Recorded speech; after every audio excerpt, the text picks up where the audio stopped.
Salut les amis, ici Shadow pour une nouvelle vidéo et donc aujourd'hui on va faire une petite Shadow's Life étant donné que bon récemment j'ai eu un petit colis mais ça je vais pas trop vous en parler puisque bon vous avez pu voir directement d'ailleurs cet après-midi la vidéo la vidéo construction un petit peu médiocre que j'ai fait. D'ailleurs il faut que je teste, il faudra que vous me disiez si le son était bon sur cette vidéo parce que je crois que j'ai un petit peu modifié les paramètres, même si j'ai pas l'impression que ça change grand chose. J'avais quand même l'impression qu'on m'entendait. Alors après, bon, je fais quand même des efforts pour parler assez fort, sans déranger personne non plus, bien entendu. Mais voilà, donc dans ce colis, vous avez pu voir il y avait ceci. J'ai eu des pièces détachées de rechange pour des Transformers qui étaient arrivés dans un état un petit peu moyen. J'ai reçu une autre figurine dont on parlera peut-être plus tard dans la semaine. Et surtout, j'ai eu cette figurine-là que vous connaissez déjà, vu que je vous l'ai déjà présentée. Donc hop, on va faire un petit changement d'angle. Et comme vous pouvez le voir, donc c'est Beast Hunters Optimus Prime, sauf que ce n'est pas la version américaine ou européenne de la figurine, mais bel et bien la version japonaise, donc avec les vitres de couleur bleue, le rouge un petit peu différent, plus rouge cerise un peu, et le bleu vraiment très très beau, ainsi que le gris qui change de couleur, qui est pour du plus foncé. Et à l'arrière, vous voyez donc le Star Saber, qui est de couleur bleu transparente, qui est très très beau. D'ailleurs, j'aime vraiment beaucoup. Euh, il est vraiment magnifique ce bleu transparent.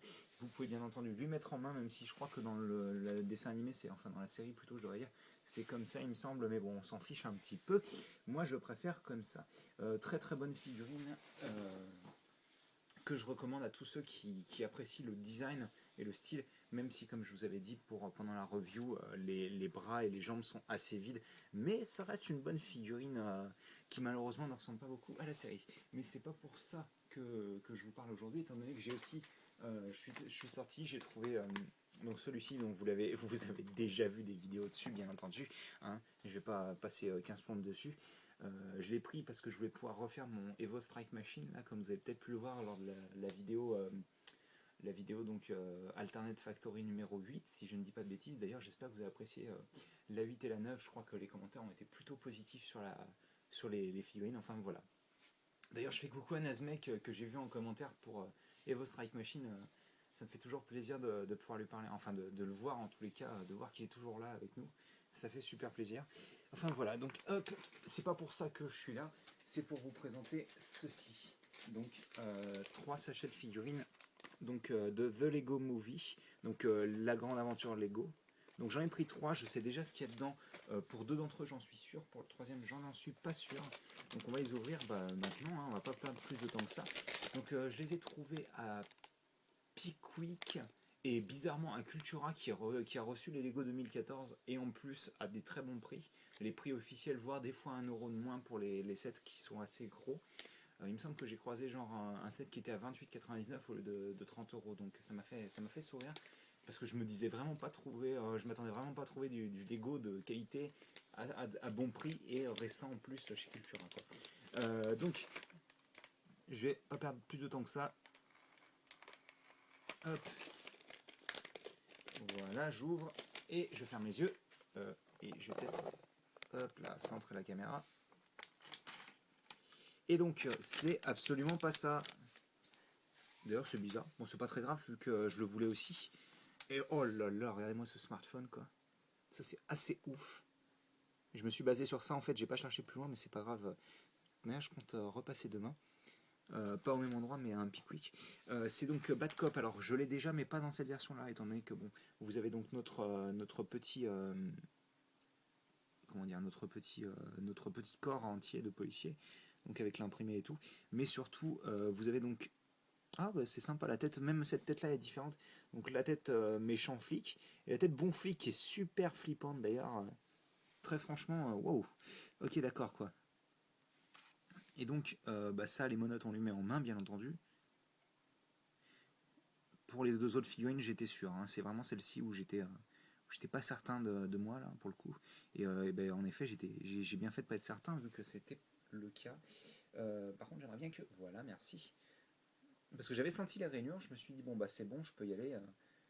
Parce qu'en fait je voulais me payer Emmet, bah, je vais vous montrer de toute manière la gamme de figurines, hein. Mais c'est cool d'avoir le smartphone et tout, je suis content. Hop. Parce que c'est vraiment pas une des figurines que je ne voulais pas, donc Par contre, c'est quoi ces bras ultra loose, quoi? Donc voilà, notre bad cop.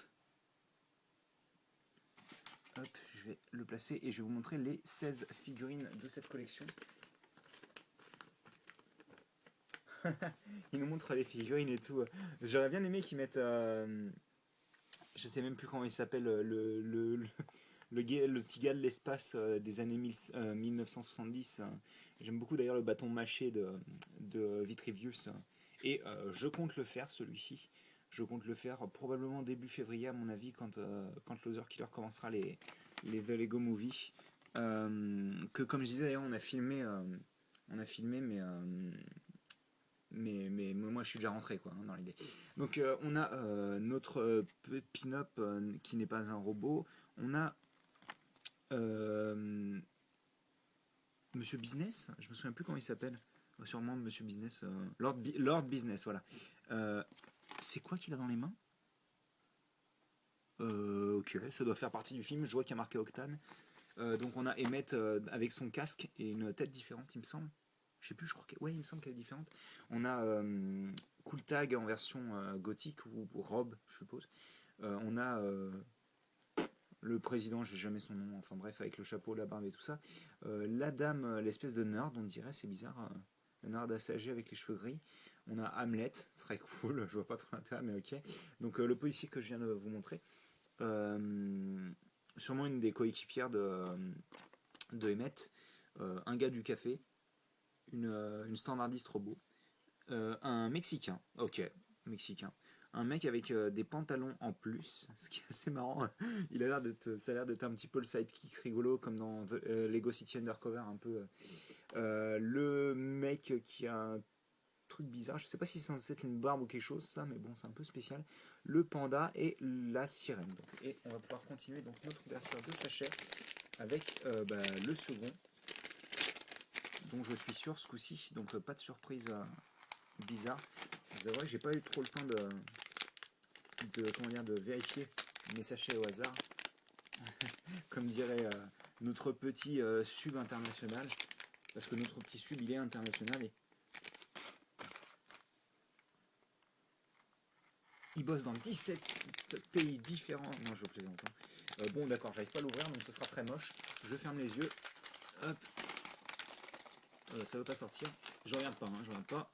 Enfin, maintenant, si, mais. Hop, voilà. Donc, c'est le panda, et lui, je le voulais puisque je collectionne les personnages en costume d'animaux. Donc, très simple, et je pense qu'à mon avis, il y a Peter Bionicle qui va le vouloir, celui-ci. Et d'ailleurs, en parlant de ça, j'ai aussi le set créateur que vous aviez déjà vu. Vu que bon, c'est des pandas. Ok, on a le mec qui tire la langue donc. Et à l'arrière, il y a rien. Oh, sympa la fermeture éclair. Et par contre, on a. Ah, ça fait comme avec l'ours. On peut lui faire regarder. Attendez, je vais essayer de faire un focus assez. Ah, voilà, c'est nickel. On peut le faire regarder sur les côtés si on bouge le casque sans bouger la tête. C'est assez drôle. Et donc, on a notre petit ourson en peluche qui a été recoloré en panda en fait, ce qui est assez cool, je trouve, hein. Je sais pas si ça fera une partie importante du film, mais en tous les cas, moi je trouve ça assez sympa. Et donc, avec le panda créateur qui est super sympa, j'aime vraiment beaucoup cette figurine, parce qu'elle est totalement articulée et tout. Bon, je vais pas perdre de temps. Hop. Et je vais ouvrir le troisième sachet qui est sûrement la figurine que je préfère d'ailleurs.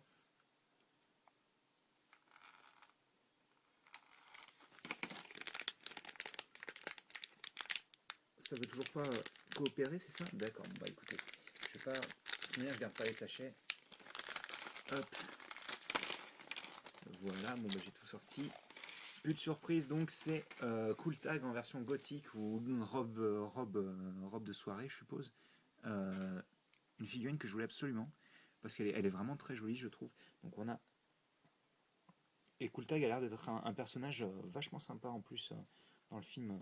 Ça nous change des. Oh, mais fais-moi un focus là, c'est pas possible. Oh bah ça va pas marcher comme ça, hein. Si je fais tomber tout. Merci. Comme vous pouvez le voir, superbe robe. Hop là, joli éclairage d'ailleurs, avec le petit nœud et tout, le corset, vraiment très joli. Et Alors je sais pas si c'est... ça a l'air d'être une tête différente. Alors après, c'est vrai que Cool Tag en fait n'apparaît pas dans beaucoup de sets, hein. Elle n'apparaît que dans 3 sets si je ne dis pas de bêtises. Donc c'est pas énorme. Et dont le set de la chambre de fusion qui est un set avec Cool Tag en version exclusive vu qu'elle porte encore sa capuche.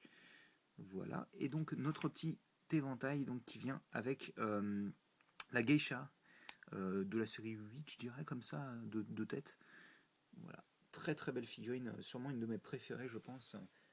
Et ça nous change pas mal de Cool Tag en habit classique, un petit peu Jones branché, tout ça. Enfin voilà, donc bah écoutez, j'espère que vous avez apprécié cette petite vidéo mal cadrée. Allez, tu m'en mets un focus. Alors, tiens, on va te laisser derrière, mais par contre. Donc, bah, deux personnages importants, bien entendu, vu que Bad Cop apparemment sera assez important dans le film, d'après ce que j'ai compris. Bah, le panda. Le panda qui est plutôt cool. J'aurais bien aimé que l'imprimé blanc au niveau des jambes soit vraiment blanc. Comme dans le calendrier de l'Avent avec le Père Noël, ils avaient refait ça. Le problème, c'est que c'est des figurines qui sont faites en Chine. Donc les imprimés sont pas d'aussi bonne qualité. Enfin voilà. Je vais pas perdre plus de temps parce que je vois que ça fait quand même pratiquement 11 minutes 30. Donc bah écoutez, j'espère que vous avez apprécié cette petite vidéo. Bah tenez, parce qu'on est des oufs. Et j'ai envie de mettre Optimus, vu que je vous ferai pas de vidéo dessus, vu que vous avez déjà eu la vidéo de la version américaine, sauf si vous en voulez absolument une, donc dites-moi si vous voulez vraiment voir, parce que dans ce cas-là, je ferai la différence et tout ça. Tiens, allez, pousse-toi, hop, on va faire un peu de place. Tombe pas Cool Tag, ce serait cool. D'ailleurs, elle s'appelle Wild Style en anglais, c'est quand même vachement plus cool, je crois que je l'ai déjà dit pas mal de fois, mais c'est vrai qu'avec l'Overkiller, on trouve que c'est beaucoup plus sympa. Hop, on va mettre la tête comme ça. Donc bah écoutez, j'espère que vous avez apprécié cette petite vidéo. Nous on se retrouve, si ça se trouve demain, hein, je ne sais pas encore, mais en tous les cas on se retrouve peut-être bientôt pour de nouvelles vidéos. Allez.